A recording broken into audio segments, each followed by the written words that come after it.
Hello, and welcome to REFRAMED 2020, a festival of new plays on social justice. Thank you so much for tuning in. This afternoon will feature 4 live plays and 1 pre-recorded film. Each piece will last approximately 10 to 15 minutes. Today's broadcast will be followed by a post-show Zoom discussion moderated by Apurva Verghese, the intersections editor at the Tulane Hullabaloo. We invite you to head over to the Zoom link provided at the end of the broadcast to keep the conversation going. As these are plays about social justice, we want to honor the indigenous land upon which Tulane is built, Chitimacha and other tribes known and unknown, land that was often unceded or stolen as the result of broken treaties. These indigenous peoples are still here, and we are grateful to them for stewarding the land today. We also want to acknowledge the complicated history of Tulane University, an institution named for a supporter of the Confederacy and initially intended solely for the education of white students. These plays are a small part of a much larger conversation, which we hope will lead to healing and positive change at Tulane. And while they differ in tone and subject matter, all 5 of the pieces you will see today address challenging and thought-provoking topics. We encourage you to take a breath and take care of yourself as you watch today's production. If for any reason you need to take a break, please do so. And if you feel like you need to talk to someone, we have provided resources in the chat as well as in the description of this video. These plays also contain adult language and content, so if there are any young ones in front of YouTube right now, you might instruct them to step away. We also recommend that you view tonight in full screen mode as well as in HD to see the wonderful work of our actors and designers. We also want to thank you for being here on our closing matinee of this piece. So without further ado, live from New Orleans, REFRAMED 2020.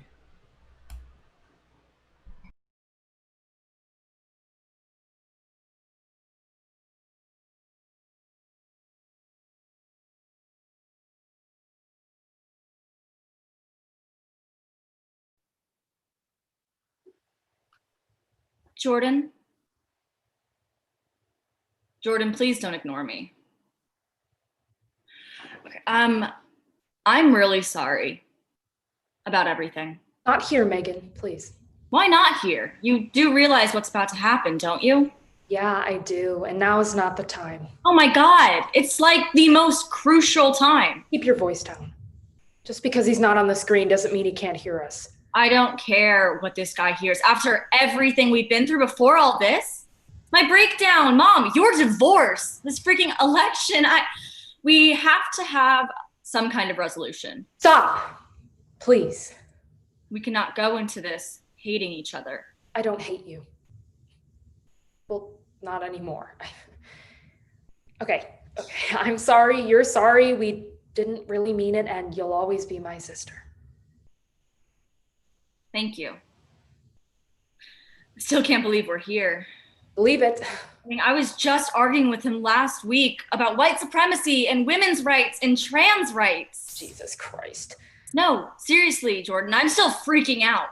I'm so not ready for this. I mean, I know we just made up like a decade's worth of crap between us, but it didn't help, like at all. And I cannot deal with Listen to me. Listen.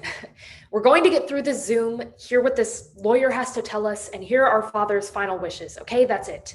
But that's it. That's all we have to do. It's already hard enough that we have to do this over Zoom and without Mom. Don't make it any harder. You'll be fine. We'll be fine. You've got to think it's strange, though. I don't think anything, Megan. Days after the country erupts in protests and white people start fighting for racial justice, white people are literally yelling Black Lives Matter. Our dad was dead. People die of heart attacks every day. Yeah, but it's not every day that your racist father dies suddenly, right after the world stands up against racism. You stop saying that. Dad is not racist. Racist? Are you kidding me? No, and we really shouldn't be talking about this here. Hello, Mr. Young. Apologies, ladies. Sorry I kept y'all waiting so long. With all our secretaries and assistants working from home, things are a little bit hectic here in the office. Oh, I totally understand. It's a huge adjustment for everybody. Absolutely. Really miss my little worker elves. Almost makes me regret giving them a hard time about a raise. Oh. Oh, God. Megan. No, he sounds just as bad as Dad. Excuse me. I'm sorry, Mr. Young. You have to excuse my sister. Do not apologize for me. You know what I'm saying is true, Jordan. So very little of what you say is true, Megan. Girls. I'm sorry you have to witness this, Mr. Young. No. Your sister's right. There's nothing to apologize for. Emotions are high. Dealing with the loss of a parent brings up so much. Trust me, we've seen it all here. Family issues just don't go away when a family member passes away. Thank you. That's all I'm trying to say. Absolutely. I mean, hell, it's why business is always booming. No, booming. Really? Well, all right then, yes. Why don't we get started? We're just waiting for a couple more beneficiaries and devicees. Devices. Yes, that's right. Someone who's been named in the will to inherit real estate. There's someone else named in Dad's will? That's right. 2 people, yes. Once they join us, I'll go over everything with y'all. Wait, then why isn't our mom here? Well, she doesn't need to be. She's not in your phone. What a prick. Megan. What a fucking douchebag, racist prick. Do not talk about Dad like that. Like what? Like the asshole that he was? I can't believe this. On top of all the fucked up crap he did, this? You don't speak like that of the dead. No, I'm not lying for him anymore. Leaving Mom out of the will? I mean, he's not just a racist asshole, but a selfish, petty, shitty person. Dad is not racist. Jordan, his club buddies called him Strawmy Therm. Strawmy Therm in public. That was just an inside joke with those guys, and you know it. And it isn't funny, and you know it. It's problematic at best and really freaking racist. Well, what does it matter now, Megan? Dad's dead, and so are all of his jokes. Girls, I know this is a difficult time, but It matters because whether you like it or not, those were not jokes. You know he believes in all that stuff. He passed that bullshit on to us. Pass what on to us? All the terrible things he would say about Mom. All the racist bullshit he would say about Mexicans, Muslims, and mopheads. Oh, come on. Okay. Hey, Mr. Young, you knew my father well, and you know he was the worst, right?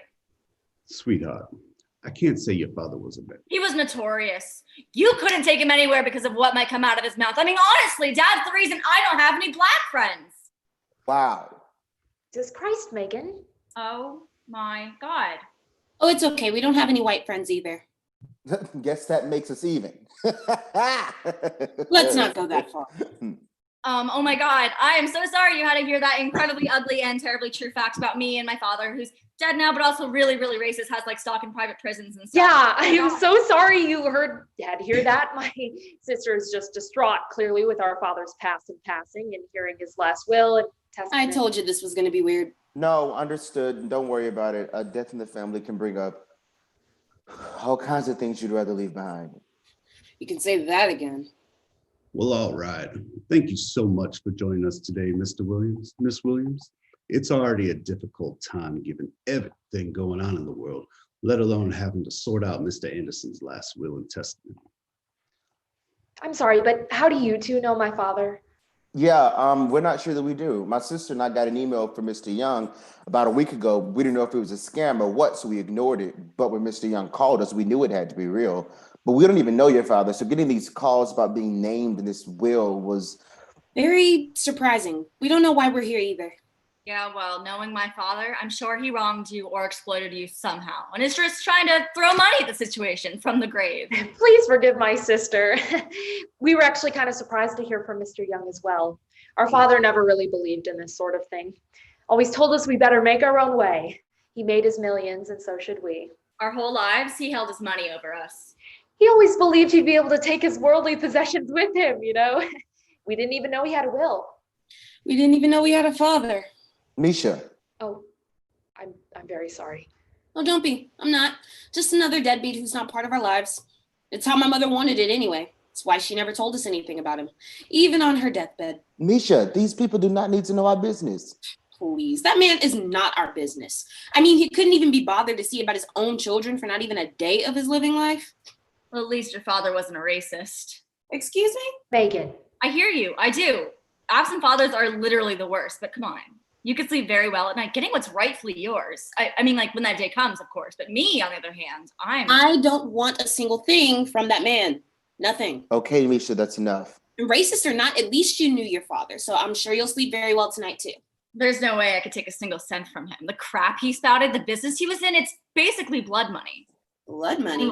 Look, I'm very sorry that you grew up without your father, but you can absolutely take whatever money he'll leave you, and you should. He owes the both of you at least that much. Megan, I don't think you understand what it's. Are you saying that there's a price that you could put on the life that I've lived, lost and fatherless? No. Oh God, no. Are you really saying that to me? Come on now, Misha. She did not say that. No. No, absolutely not. That is not what she meant. Oh, that's not what she meant? Really? Because that, Megan, actually would be blood money. Like you've ever cared about where your blood money came from before that orange-ass clown took office. What? How dare you say that? Why you gotta go there, Misha? This is so unnecessary. You don't even know this woman. I know very well that Black Lives Matter and built this country. Oh, good for you. Good for you, Megan. Gold star. I marched for your life and mine last week. Where were you, huh? Megan, stop. Calm down. Oh, I was just living my regularly scheduled oppressed life, wondering why my father don't love me. Ladies, stop this.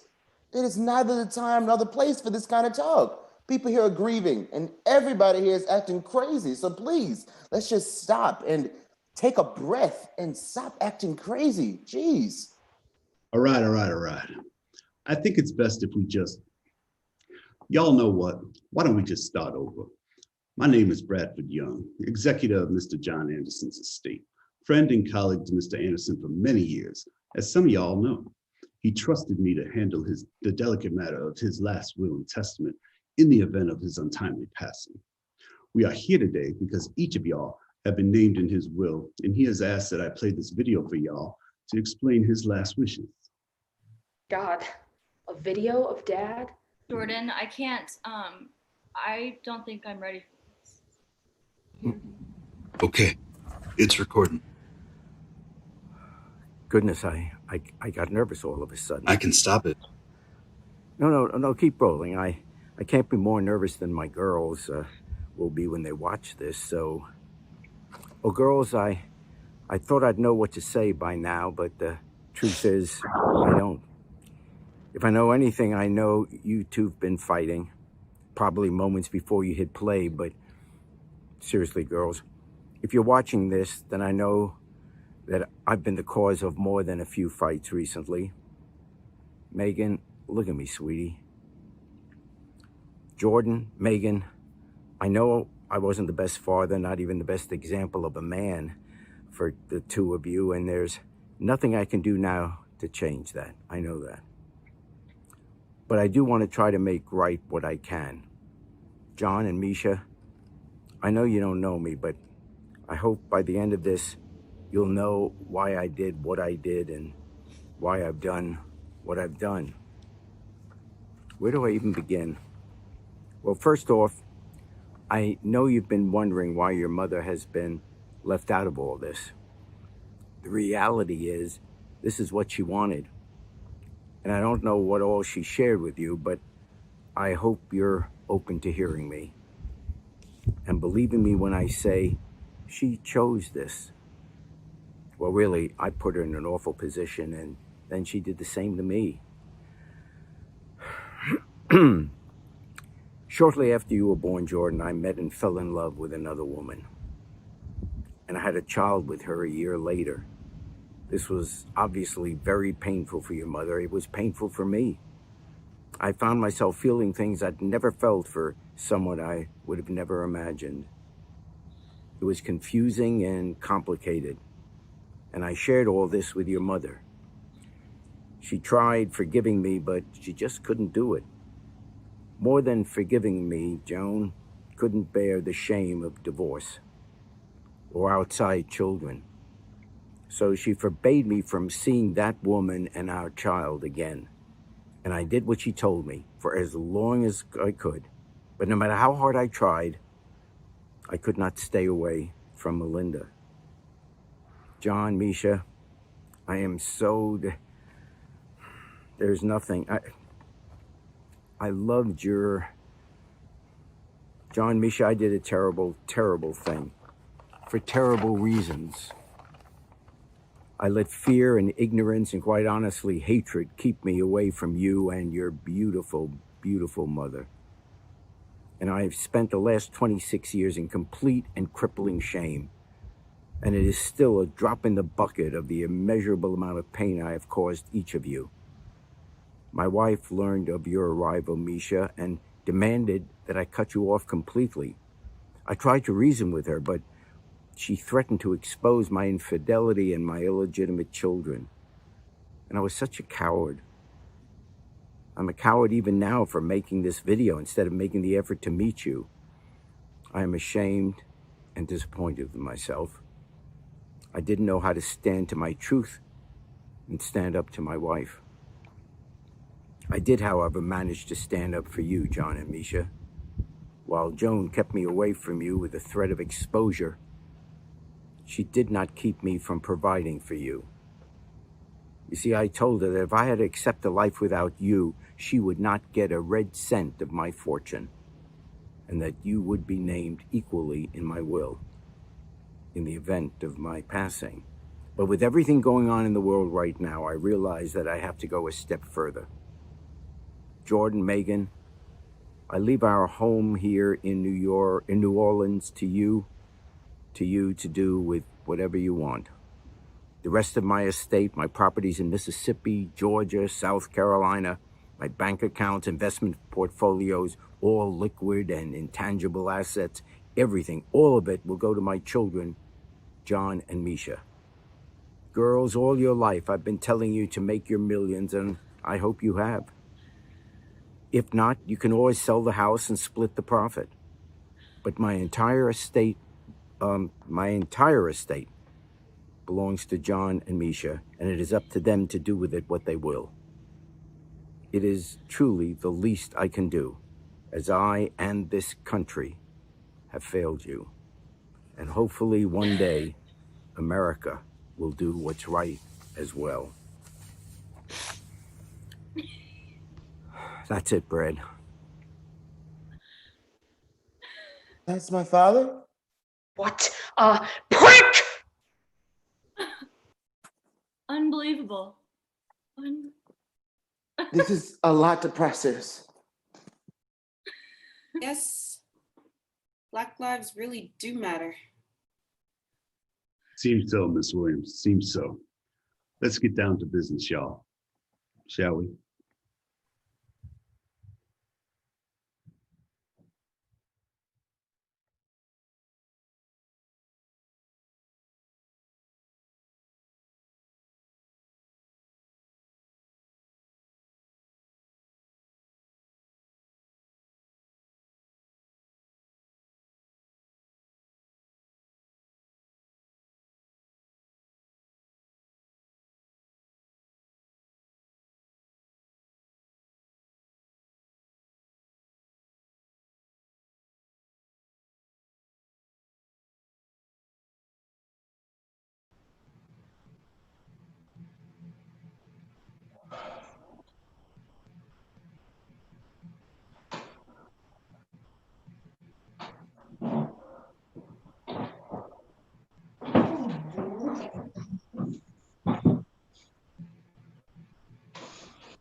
Back up, bitch.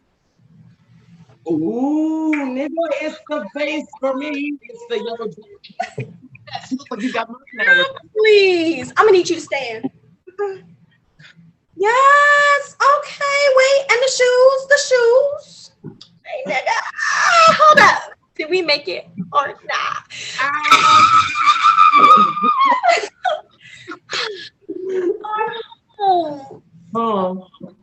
Girl, I'm missing it. Give me a little walk around.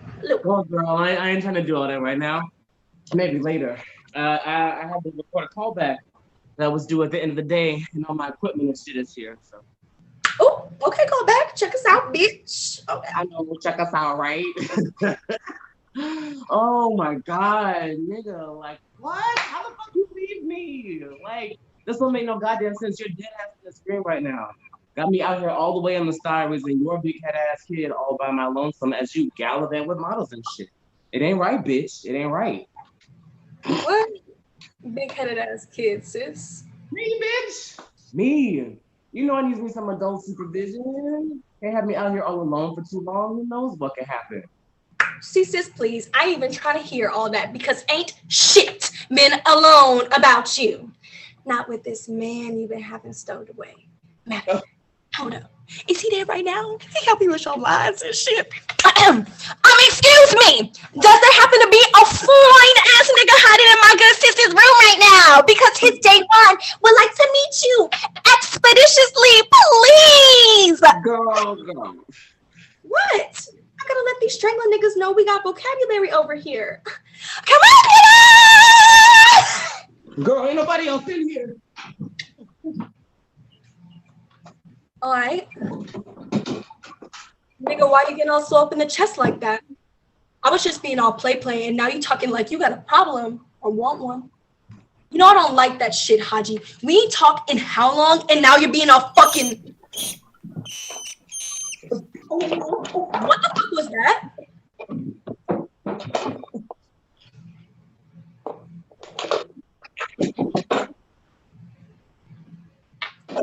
Haji, what the fuck was that? What was what?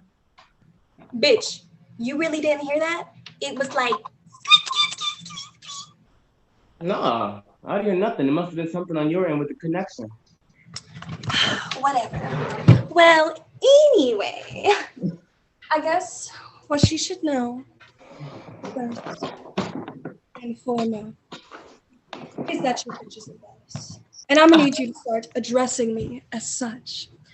Yes, she is different. Yes, she did let the fame go to her head. And no, you are not allowed to act surprised. Oh, nigga, this shit is already exhausting. No, for real, Fred, it's going amazing. Look, oh, okay. So, originally, I was just supposed to be here as the main photographer's assistant, right? You know, like making sure all the cameras are fully functional, doing little tech shots here and there, coordinating with the rest of the team, you know, like scrub shit. And that's all I was really doing for this first, I say, month or so as we traveled throughout Europe. But then, bitch, we got up in this here in Paris. Okay, so they hired this additional photographer nigga, black dude, for a 2-day shoot, right? Mind you, we were supposed to be shooting in the super ritzy area. You know, we know the name of shit. Last minute, the team decided to switch this more residual spot, which kind of just turned out to be code word for the hood. Come to find out, it was the same hood the additional photographer nigga was from, and girl, he was just not with the shits. Talking about how more and more production teams and shit keep on going into this hood to get that urban. And little by little, it's causing the neighborhood to be different about how ain't no white devils finna steal his hood. Oh, he really went there. Bitch, Degrassi and went there, okay? And let me tell you, the head photographer, gas bar. I be calling him gas. He was pressed. But me, eventually, I couldn't make out the rest of the conversation because we ended up moving to this like glass office room. But I did hear, oh, you come on, boss. Cut. Not a cunt. Yes, bitch, whole ass cunt. And that was it. My boss's face turned so damn pink that low-key / high-key kind of started looking like one. So what happened? history happened. So, of course, Oju got fired, which is like really fucked up or whatever. And of course, like, fuck these racist white people, period. And I wanted to say something to Oju before he left, but he was just so angry. And I was still loading up all the equipment, so it just didn't work out that way. And girl, you know me. Yeah. I'm from Harlem. I ain't doing that shit. I know how it go. But since it was legit hours before the shoot was scheduled to start, and they didn't have anyone else to fill his position, anyone except... Nigga, what? You lying? I swear on little baby Jesus, the white man gave me the alley-oop and your girl dunked it. I shot an entire Jean-Paul Gaultier spread alongside him, frame for frame, bitch.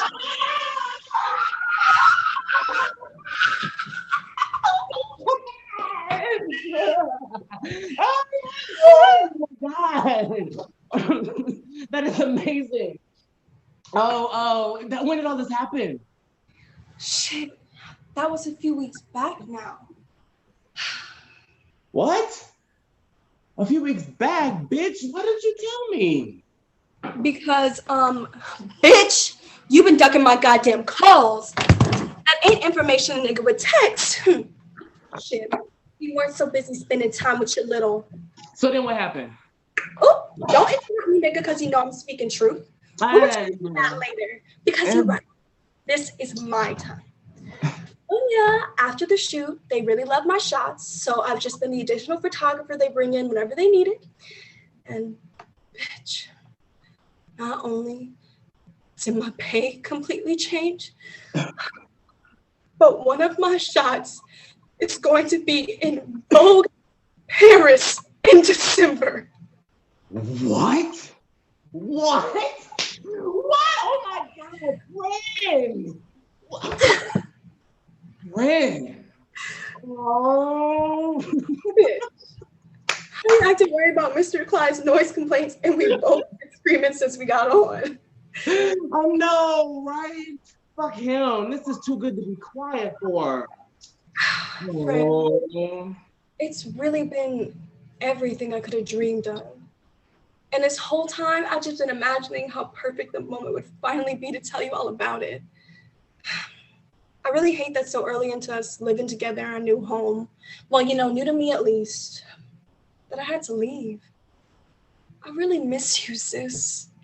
How have you been? I mean, I was just kidding about you earlier because I really only asked because you sounded excited the last few times we got to chat.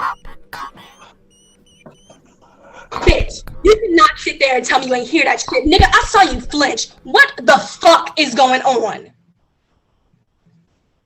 Oh, that?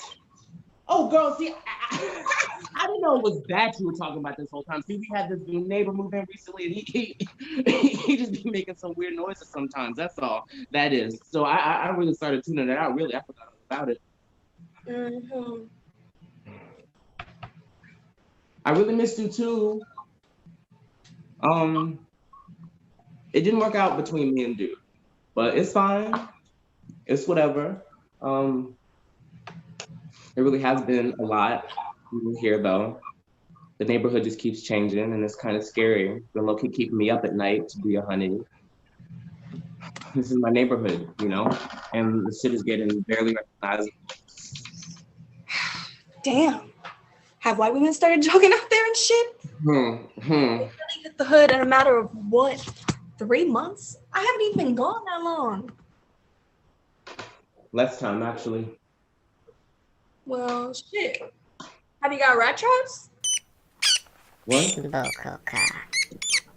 Rambo. What about you rat traps for? Parkwanis. I mean, what are you talking about, sis? What do you mean? Nigga, what? I was just saying how I was reading this article, well, the title at least, that was talking about how gentrification is causing a huge increase in rat infestations. I think it has something to do with all like the new construction and development unearthing of homes or some shit. How'd you? What the fuck is your neighbor saying? And wait, what did you pay for? Bitch, we actually got rats? No. I mean, well, it was just this one, but it was only one. See, I wasn't gonna have rats all up in the house. Like, I ain't even like that. I was just seeing something. Well, not really seeing nothing. Really, wasn't nothing for me to see. I mean, it's a rat, right? Like, come on, like, let's get real. Can't have no rat as no pet. They don't make any sort of type of good company. I mean, some of them sometimes maybe could be cute. I mean, not cute. Rats ain't cute. I'm just saying some of them sometimes could be propositional with their whiskers and all that stuff. Somebody may have to think it'll be okay to have them in the crib while you watch a movie or whatever. But like me, like me, come on, like me, I knew with that noise, okay? So that rat had to go straight up like that by a rat. This ain't no Caucasian home, right? We Wakanda up in here. Up in here, we Wakanda. Okay, sis. Girl, what's all that for? Oh, sis, that's just. I'm gonna stop you right there because I don't know why, but you already sound like you lying about something. Actually, you've been lying and acting weird since we got on. Like, since when does Sonny give a fuck about noise complaints from Mr. Clyde? Ain't you seen him fuck with each other like that anyway? Like, what's going on, bitch? Why are you acting so different? And I know you was hearing that shit this whole time.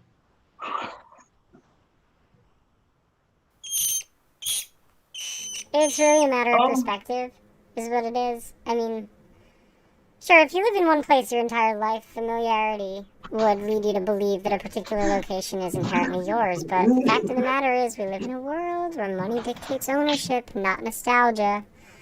I know it's hard, but they're just going to have to get it through their heads that if you can't pay for it, you can't claim it. Haji, what the fuck is going on? Is that your neighbor? Why does he sound like that? Oh my God. I'm so sorry, sis. It's him. No matter how much I try to ignore him or get rid of him, nothing works. Nothing fucking works. Fuck. This is all my fault. Haji Boo, what's going on? I'm here. Talk to me. The exterminator forgot that bucket here. But it doesn't matter. It didn't work anyway. There's no getting rid of him now. Him? Haji, who is him? I thought it was sort of endearing at first, like a Spike Lee joint. But I'm over it now. They're out there at all times of the night, and I swear it always sounds like they're fighting, and I don't want to have to call the cops. But what am I supposed to do, right? Just go up to the whole group of them and what? Oh God! Please talk to me. I'm scared. Who is that? It's Mark. Or that, I guess, was at least Mark's friend. The guy I was dating. I broke it off with him, but he just stayed. Oh my God. Is that sound just coming from your apartment?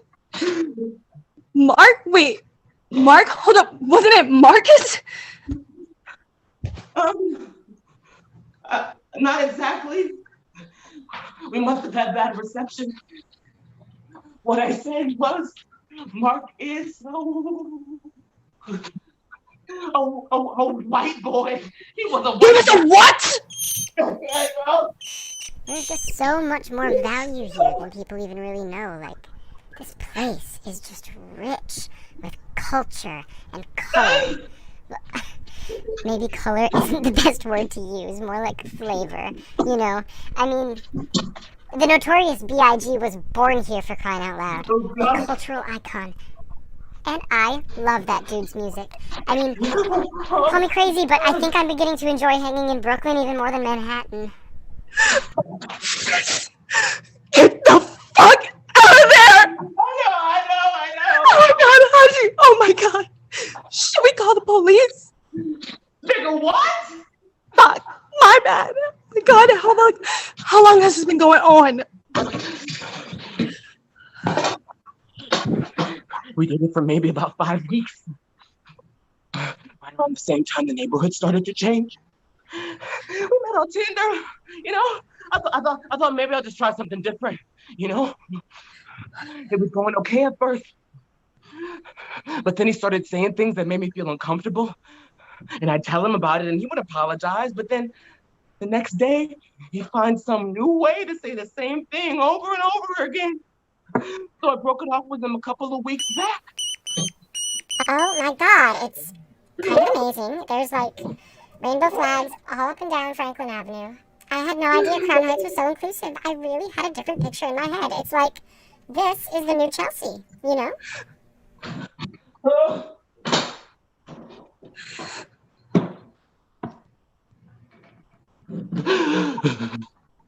But then I noticed bitten holes in the cereal boxes I bought for him.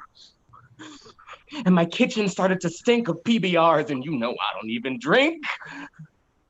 And then at night I couldn't sleep because I kept hearing his voice repeating over and over and over. I like it here. I think I like it here. I think I'll stay. I think I'll stay.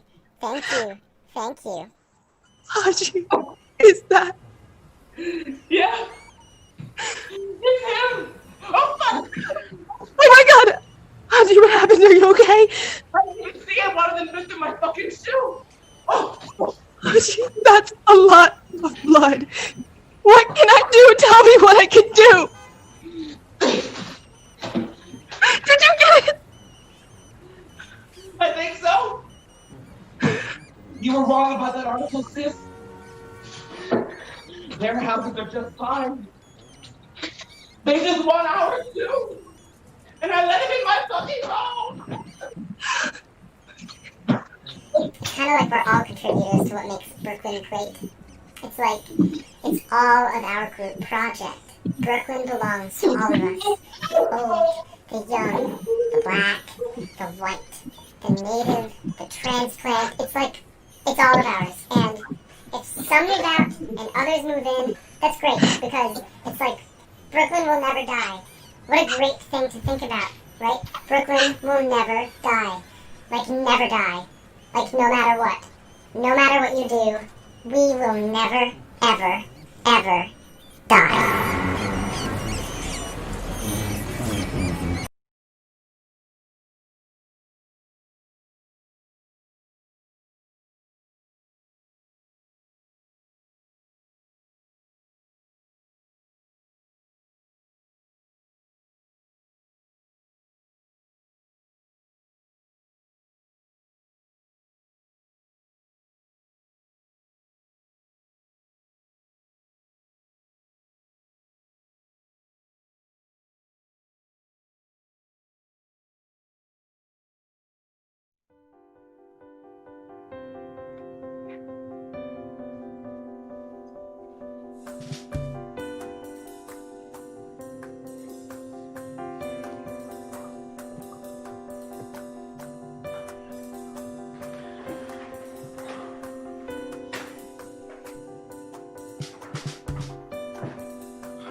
Whoa! Hey! Hi, I am so sorry. I'm late. At the last second, I decided to shower, and I don't really know why. It's not like you can smell me on Zoom, right? And now my hair is wet, and It is so good to see you. You too. I like the beard. Oh, well, yeah, you know, it's the cool quarantine thing to do. You look just great. Wet hair and all. That's actually how I remember you most anyway, seeing as we were lifeguards together. Right. I didn't even think of that. Thanks. You too. You look grown up. Ooh. Well, yeah. I'm almost 30. Wait, what? No way. I mean, well, I'm closer to 30 than not. I'm about to turn 27. So you must be 21, finally legal. Woohoo.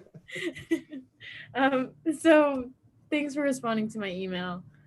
Yeah, of course. It's been about 4 years now, right? Yeah, summer going into my senior year of high school, and now I'm a senior in college. Wow, that is crazy. Congrats. I'm sorry I didn't really keep in touch. Oh, stop. I didn't either.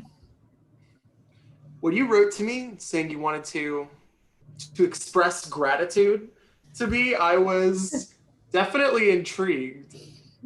I can't imagine what you'd have to thank me for. Ooh, except for maybe all that raw cookie dough I used to steal for you. Oh my god, I remember that. What were they called again? Otis Spunkmeyer, baby. Yes, and you used to sneak into the snack bar to steal all the raw cookie dough balls from me. It's kind of amazing we didn't get salmonella poisoning from all the raw cookie dough. So is that what you wanted to thank me for? Cookie dough?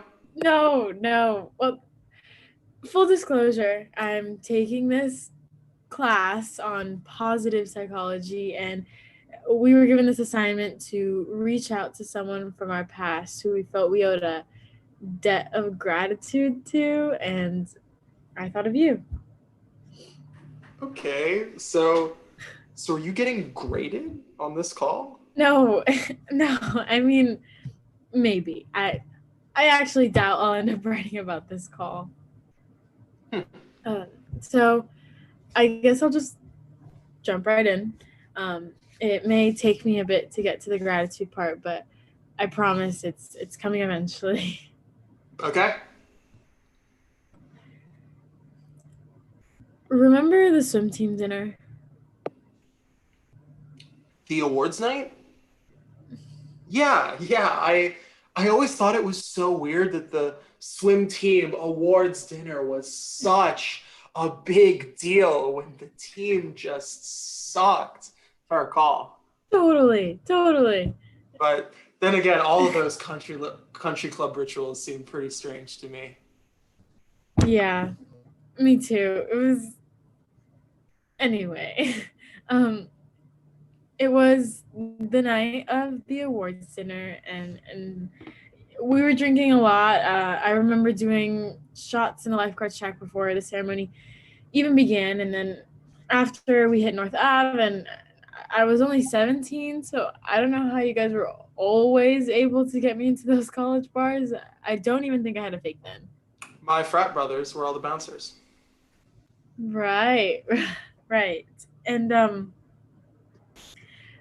remember you had that friend visiting from Montana? Yeah, I remember.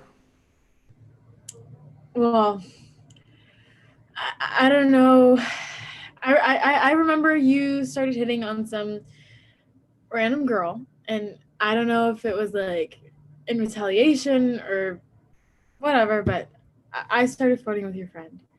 And then we moved from one bar to the next, and I remember doing a lot more shots, and I remember kissing your friend in the parking lot, and then I go blank. The next thing I remember is waking up at Nick's house at about 5 a.m. with my underwear around my thighs and your friend sleeping beside me. Oh God, Lily. No, let me finish. I went to the bathroom in a panic. I didn't know if I should wake someone or ask your friend what happened, but I couldn't get back in that bed. So I just went downstairs and sat on that grungy couch until the others slowly got up. And then we all piled into Nick's car to get McDonald's or something for breakfast. And we stopped at your house on the way to pick you up. And I remember your friend got out of the car to get you, and he was in the house for like way too long. And everyone in the car was massively hungover and getting pissed. And finally you came out of the house and you like summoned me into the apartment. I remember being scared. I mean, I had never seen you so serious. Uh-huh. When I got in the house, you told me to sit down. I sat on your bed, and then you said, "My friend has something he needs to tell you." And then your friend told me he had sex with me the night before and that he used a condom. God, Lily, I'm so No, sorry. I don't. James. This is finally the gratitude part. I wanted to thank you for having the presence of mind to demand that I was told the truth. I think that the not knowing would have been much worse, and at least I knew he used a condom, and I didn't have to worry about getting an STD or being pregnant. I know, but and whether Lily, or not it was your intention, the message that your actions conveyed was that you believed your friend was wrong and that I deserve the truth.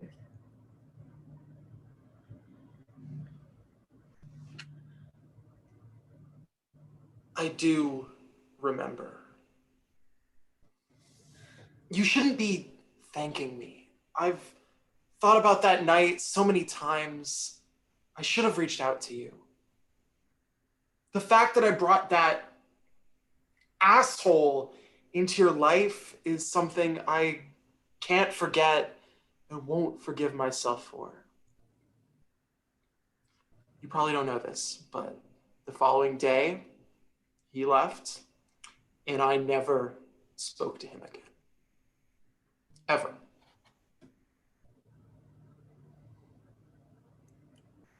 I didn't know that.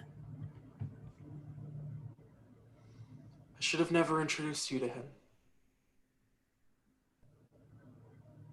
Yeah.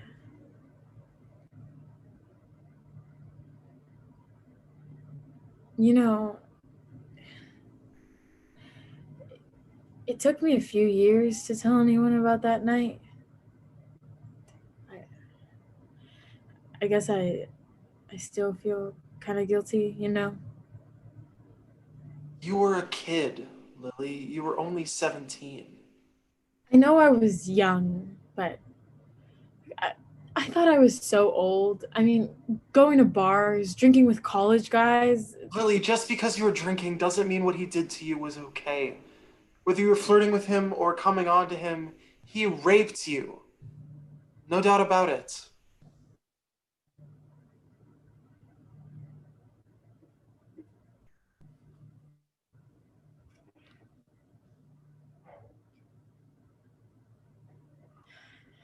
Even now,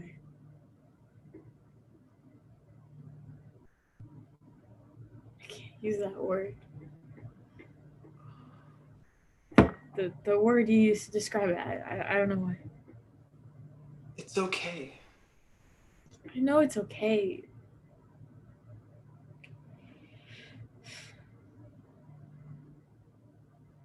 I can give you his name. No, I don't want that. Why not? I just don't. Don't you want justice? Justice. What does that even mean? I don't know. I mean, you could call him out. You could make sure he's not doing that to other women, that he knows it was wrong. No. Maybe you could probably still press charges. No, I don't have any interest in seeing him. I don't remember what he looks like, and I like it that way. I don't need to see him again, and I certainly don't need to put myself through some sort of trial or investigation or anything. I just thought that you... I mean, do you know what they do to women? Say about women? Still, to this day, I was drinking. I remember I was wearing a really short dress. I don't want to deal with any of that shit. Okay. I get it. I guess if it was me, I would just really want justice or retribution or something. Well, I'm not you.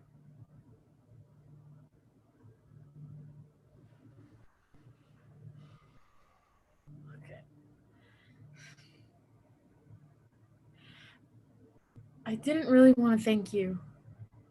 I mean, I am taking that class. I did have this gratitude assignment, but the truth is, I've been thinking about that night kind of obsessively the past few months, and I just needed to know that you remembered it too. That it really happened. I see.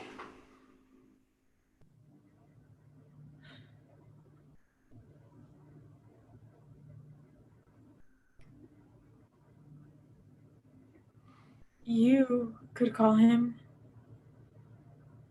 What? Him. Your friend? I mean, I know you said you don't talk to him anymore, but you could call him out. Yeah. Yeah, I mean, I guess I could.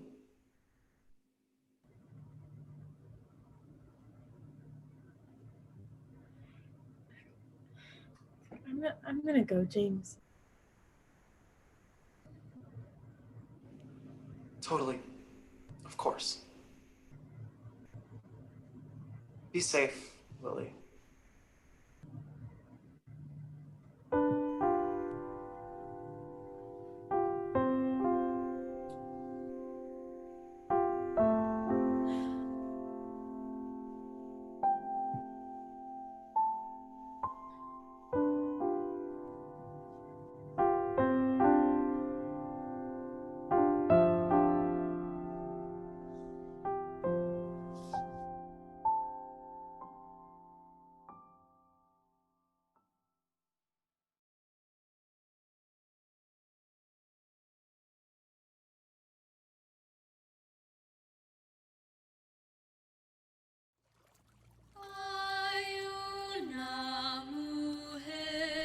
Over 600,000 people go missing in the U.S. each year. 60% of those are people of color. 64,000. 64,000 Black women are missing and nobody seems to care. 10,000 more and we could fill up the Superdome, right? It's not important. It doesn't matter. That's what your lack of news coverage, your lack of attention, and our disproportionate disappearance rate silently whispers into Black women's ears each and every day. You would care if one of these missing women were your mother, right? What if she was your sister, your neighbor, your best friend? What do we have to do to make you care? What will it take for you to see our humanity? Why are we the other? Walls in Kentucky get more justice than a Black woman in this world where her humanity was erased and denied. It's the same erasure of missing Black women. It's the same systemic failure. If you took one step for every single missing Black woman, you will have almost walked over 150,000 feet. There is a hole in our society, and it's kidnapping Black women like me. It's good, but something's not quite right. I think the poem doesn't truly inspire me to do anything about the problem. It's too broad. We should make something more personable. The stakes are a little too low, and it seems a little safe. Yeah, you're right. We need to be more honest. The word missing is generous. The disappearances of these women are acts of violence. The difference is who we are. My name is Sarah Covington. I'm a white, cisgendered girl from Miami, Florida. My name is Angela Lee. I'm a Chinese American trans girl from Miami, Florida. I grew up in the suburb of River Park. My best friend was is Angela Sarah Lee. Covington. I always thought about running away. My parents never liked how my head was in the clouds. I only thought about running away once, when I was scared to tell my family I was trans. I never ran though. I never ran because I had Angela. She took care of me, kept me grounded. Sarah helped me tell my family. She's always been there for me, no matter how big of a daydreamer she is. But then I met a boy. She met a man. He was a little older than me. He was 15 years older than her. He told me he loved me, that he could take care of me, that he loved how my head was always in the clouds. I never liked him. I told her as much, but for the first time, she didn't listen to me. Angela didn't understand. She'd never been with someone like him. He wanted to run away with me. I couldn't let her run away with him. I didn't tell my parents where I was really going, just that I was going to see Sarah. I said I'd be back soon, and that I loved them. I saw her get into a tinted car. I followed them on my bike as the car pulled off, pedaling as fast as I could, memorizing the license plates. I saw Angela out the back windshield. She looked scared. The man in the passenger seat was watching me, but his eyes shifted to Angela. The car stopped in the middle of the road, and Sarah's boyfriend and a strange man got out. I asked, "Where is she?" I prayed she would run. I prayed for once she wouldn't be brave. They never answered. They just grabbed me and my bike as I fought and thrashed. What happens next? 911, what's your emergency? I'm calling about my daughter. She didn't come home last night. She left a note, but she wouldn't just disappear. Can you describe her for me? She's a Caucasian girl, 5'4", brown hair, brown eyes. She's mixed, Asian American. She has brown hair, brown eyes, 5'3". She's a trans girl. And you're sure she didn't run away? Her note says she did, but I don't believe it. We'll send someone down. What's your address, ma'am? No, she wouldn't run away. Please come down to the station to file a report. Most cases like these are runaways, but we'll do our best to look into it. A teen girl named Sarah Covington went missing 3 days ago after leaving a suspicious note for her parents. We're asking for any help and tips to her whereabouts. September 9th and hasn't been seen since. There's currently an Amber Alert out for her. The parents are asking for any help you can give. My cousin Angela Lee went missing a week ago. They think she's a runaway, but she would never run. The police are only reporting on her best friend without even a word about her. Please help us bring her home. This is good, but yeah, I don't know. Maybe it's because it's fiction. But it's the type of fiction that works for our show, right? The type that makes you think about real problems. Yeah, I think so. Yeah, but is fiction all we need? Don't you think we should have something real? Yeah, but what do any of us really know about missing women? I know that they used to be put on milk cartons, but I've never seen any. I've seen flyers on a bulletin board at Walmart. Walmart, fuck that corporate monster of a place. But you know what? It makes sense. Predators want to select the easiest prey. They want minimum effort and maximum reward. They know where to get the women to be trafficked because they can observe with elementary skill the ways in which society has socially engineered that kind of people to shop at those box stores to their advantage. And I'm one of them. I was raised on No Boundary sneakers and Great Value cereal. The immigrant neighborhood that I grew up in was filled with their shit. But I pay negative mind to any of the faces on the bulletins. Ashton Kutcher, the idiot from that 70s show, does more for these girls than I ever will. And that's a shit feeling. The reality is that there are too many other pieces of information occupying space in my mind to keep track of some girl I could have but didn't meet. I have school and family and friends and boys and life, and when I really stop to think about it, the nihilist in me says, fuck it, we all die anyway. That's not me. I hate that there are people who are so far under the radar that they don't even get flyers at Walmart.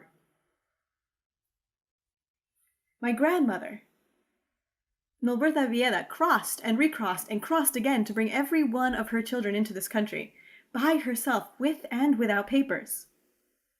My mom went months without hearing from her after she was abandoned by a coyote at the border. Anytime a woman goes undetected in this world, she's at risk. This isn't somebody else's story, it's mine. Hey, I think I have something.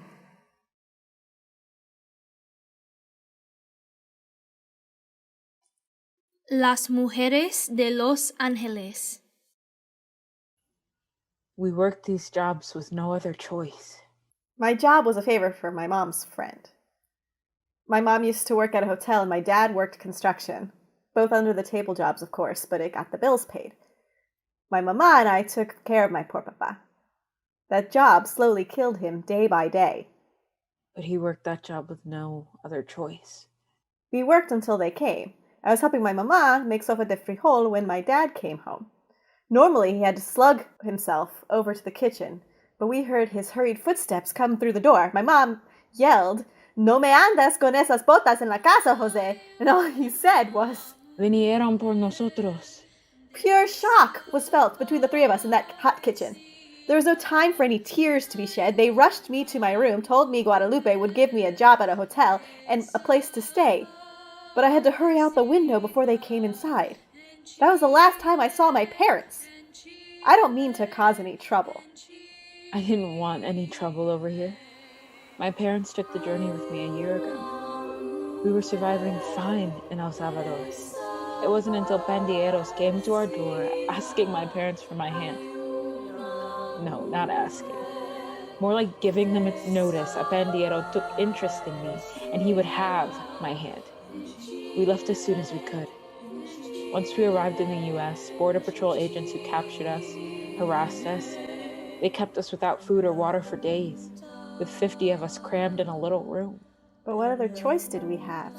What other choice did we have than to make do with our circumstances? After a few months, we found a home here. Manuel, a boy I met through family friends, helped us. He was born here. My parents were proud of that. It would help our status here. He treats me well, wants to give me citizenship. But do I really want my marriage to be for papers? I don't want to let this country have a hold on my marriage too, but I will tough it out as long as I have to. What other choice do we have? We have been through hell and back for this country and everything it stands for. We will not go back after everything we have been through because your president says so. We're here to stay and stay strong, stand our ground.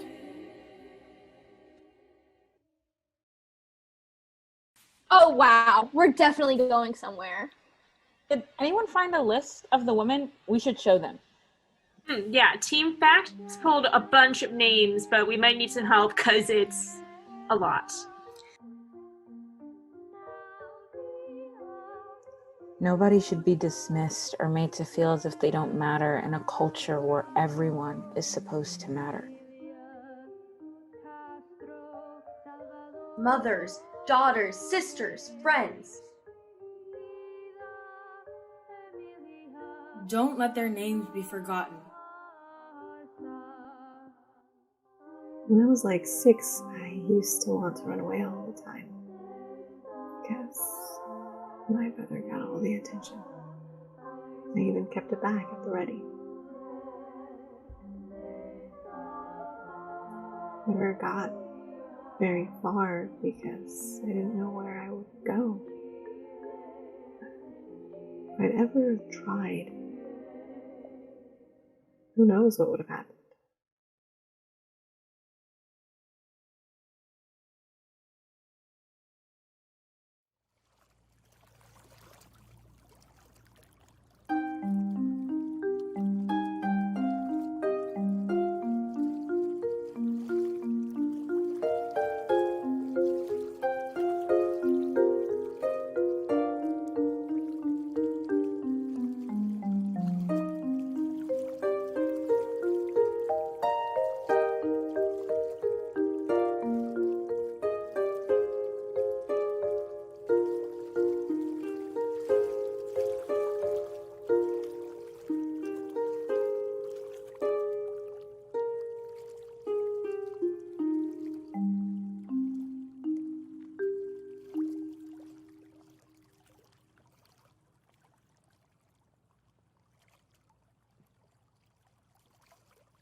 Welcome back. Now, before the break, we saw the elimination of several of our contestants, including Miss Voter Suppression, Miss Net Neutrality, and the Beehive Baddie herself, Miss Murder Hornet.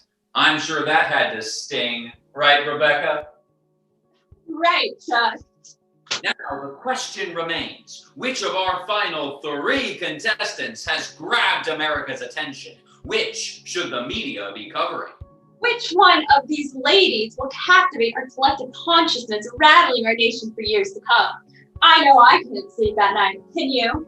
This will all be answered in just a few moments when our new Miss Most Pressing Issue is crowned. Now, Rebecca, I'm not great at reading the ladies, but do I sense some tension, hesitance, early onset menopause?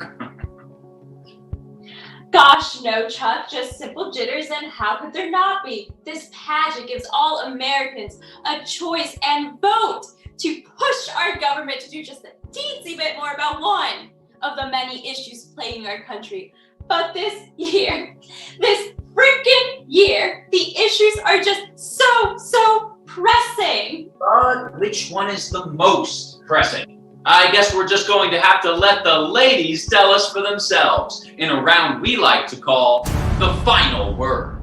Right, the final word. It's a unique opportunity for a top 3 to show the world what truly distinguishes them from one another. A tough task to stomach, but so necessary, even if it gives me that feeling of impending doom many have come to know. Hey, what's that like? And we'll start with the unprecedented beauty herself, Miss COVID-19. Now, Miss COVID-19. Please, call me coronavirus. It has the Latin word for crown, meaning I've got this in the bag. Nuh-uh, not so fast. And definitely not so close. Now, Miss COVID-19, tell us about yourself. Where did you come from? What? Like my origin? Ooh, that's debatable. But what's a lot more certain about me is how I spread, which is just like so many ways. Through the beepers in the mouth, up your nose, even down slow. AKA feces. Feces, you say? What about urine? Dear God, what kind of a question is that to ask the most pressing issue? So tell us, why should you be crowned Miss Most Pressing Issue? Now, I know you all think I just popped out of nowhere like some babe out of a cake, but don't let my randomness fool you. There's already so much at stake. See, I'm not just an epidemic, I'm a pandemic. Meaning, I'm a pretty big deal. I'm the only one on stage who set the whole world ablaze with a unique signature peel. Yes, I suspended almost every imaginable industry. What was once the happiest place on earth is now about 28,000 people out of work. Oh yeah, that was like so totally me. And with that income coming, I put many on the streets and spun mental repercussions sparked by triggers so obscene like toilet paper fist fights, the sound of a ventilator being turned off, the unmasked going crazy, demanding they be let in to shop. But really, my greatest accomplishment might be unearthing America's baggage for the whole world to see. Racism, inequality, double standards galore. They practically welcome me with open arms at your White House front door. But power is in numbers. So where was I again? Right. 200,000 and counting. But to end, see nothing yet, friends. Miss COVID-19, everybody. Quite the overachiever. Hand sanitizer, now, please. Now help me welcome recurring contender, Miss Racial Bigotry. Now, Miss Racial Bigotry, America wants to know, for such an old bag, how do you keep that youthful glow? Just a simple beauty regimen of mine. Microaggressions works every time. You apply hate to the surface, let it fester without proper response, and sweetie, you've got yourself some chaos. Would you say that lack of proper response is what led to the atrocities, events of this year? Why, yes. And to them I'd say, thanks, Pumpkin. Love that government endorsement. Pardon me, but that's preposterous. After all, racism is so passé. All you gotta do is look at Rebecca here. She's, what are you again? A woman? Right, a woman. Yet here she is playing second fiddle to me. See, progress. Respectfully, Chuck, are you confusing her for Miss Sexism who left the competition the first round? Oh, are they not the same contestant? How are you even in this position? Damn it, Rebecca, you can think it, but you can't say it out loud. So tell us, why should you be crowned Miss Most Pressing Issue? Look now, I've been breaking my back since day one, making sure the other is kept under America's thumb. You wanted to justify forced labor in the pursuit of expansion? I proclaim slaves subhuman. Don't forget, I helped to cry those natives to this land. Once we forced them to assimilate, they'd have no choice but to understand. Even today, I'm still getting it done. Racial profilings, the shooting of mosques, anti-Semitic remarks, family separations, the list goes on. Still, no matter how ugly and violent things get, I feel no regret. Why should I? I can always be acquitted at trial for claiming self-defense. I can always say a little boy was flirting with me. I can always call the police and lie. Tell them I'm being threatened by a big black guy. And if they've come, well, what's one more done? Eventually we'd all forget about it because nothing is being done. So even if this pageant continues to deny me, in a way, haven't I already won? Thank you, Miss Racial Bigotry. Why am I even putting up with this anymore? Finally, last but certainly not least, Miss Gun Violence. Now, in the past, we would have seen you forging ahead this time of year, but we truly haven't seen or heard much from you lately. Tell us, why so mum? That would be my silencer. No, I'm just messing with you. Now, sure, there have been other matters consuming our minds. That wouldn't count me out yet. In fact, the stats show an estimated 2.5 million first-time gun buyers in the first half of 2020. Impressive, isn't it? Frightening, actually. Well now, folks are just looking for hobbies during these times. I myself picked up the ukulele. Am I suddenly going to be king of the strings? In my dreams. But the surge in gun sales is bringing a new risk to American homes that will linger longer than this pandemic. Reckon I wouldn't count me out. Fun. So tell us, why do you deserve to be crowned Miss Most Pressing Issue? Well, that's a loaded question. Oh. Why don't I just present you with some of my greatest hits? Ever heard of JFK? That's all I'll say about that, though it's a shame Jackie lost that pretty pink hat. 23 shot at a Walmart, was aiming to leave that place spick and span. Looks like I did. And of course, I killed 20 little kitties between the ages of 6 and 7 years old. I'll admit, I got shit for being that bold, but that's just me, Ace. I don't let anyone off the hook. Now, some say I've gone overboard, but just like my ample bosoms here, I can't help it. I'm simply too big to contain. Seems like unless I get some good and sturdy regulations, I'm just gonna keep spilling the blood of your friends, family, loved ones, and maybe even you. Thank you, Miss Gun Violence. Oh boy, this competition is heating up. Wouldn't you say, Rebecca? How could it not be, Chuck? The world's on fire! Awesome!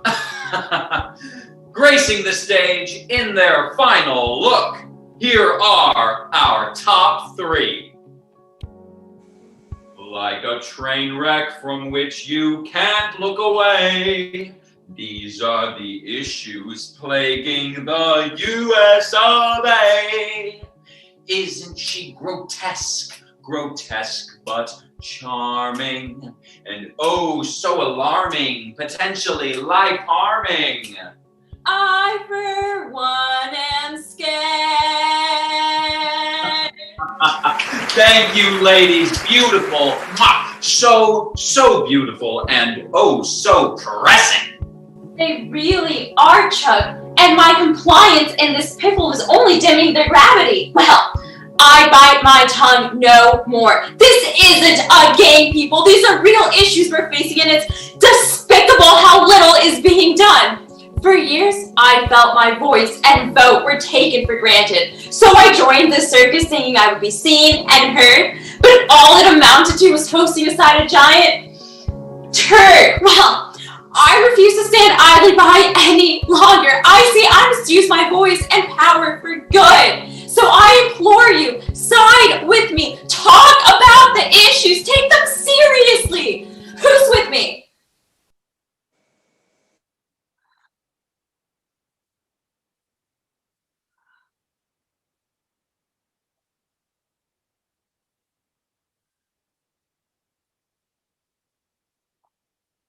America, are you ready? Let's crown ourselves a new Miss Most Pressing Issue. No one? Really? Does my influence not mean a thing? Ladies, this is it. You've all made it to the top, but there can only be one. Why? When they're all so important. And now, the second runner-up for Miss Most Pressing Issue 2020 is Miss Gun Violence. Holy cow! While she was not deemed the most pressing issue this year, across the aisle, Americans are willing to acknowledge that she's significant enough to keep squabbling over. How is that progress? And now, the winner of Miss Most Pressing Issue 2020 is... Ladies and gentlemen, I can't believe it. This has never happened before. Is it a time? Tell me, is it time people care about multiple issues? The winner is, by a landslide, Miss Information. What does this country even stand for anymore? Now, Misinformation couldn't make it because she doesn't even acknowledge this event. It is what it is. Well, that's going to do it for us. Join us next year when a new co-host and I... New co-host?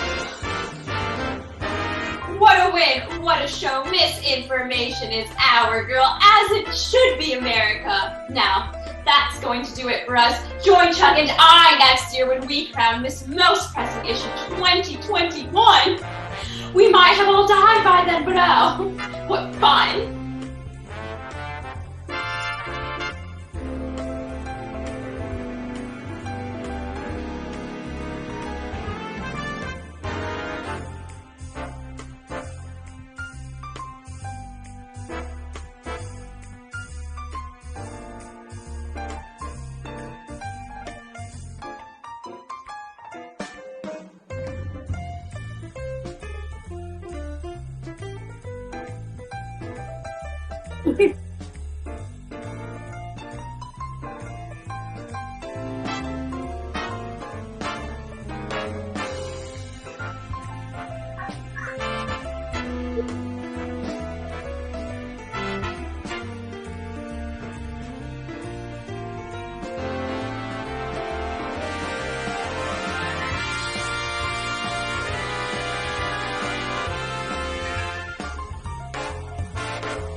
You're still here? It's over. Go home.